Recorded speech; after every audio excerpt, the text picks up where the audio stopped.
नालो 10 आहे। मूं first P में पढ़ंदो आहे।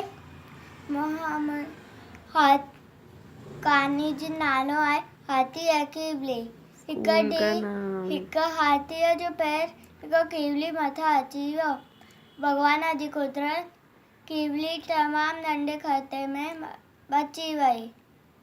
कीवलीअ ने रड़ फाड़े चयो, हेॾो सारो हाथी ॾिसी नथो हली सघे। मूं पंहिंजो मरी वियो आहियां त मुंहिंजो प्यार बचन खे केरु संभाले हा। हाथीअ ने अपना सूंड सां हिकु एलीअ जी फूक ॾिनी त हेॾो सारी कीवली उॾाम में हाथीअ जे कन में पइजी वई। हाथीअ जे कन में पियो ऐं कट चक पातो ऐं हेॾो सारो हाथी टिपा ॾियणु लॻो।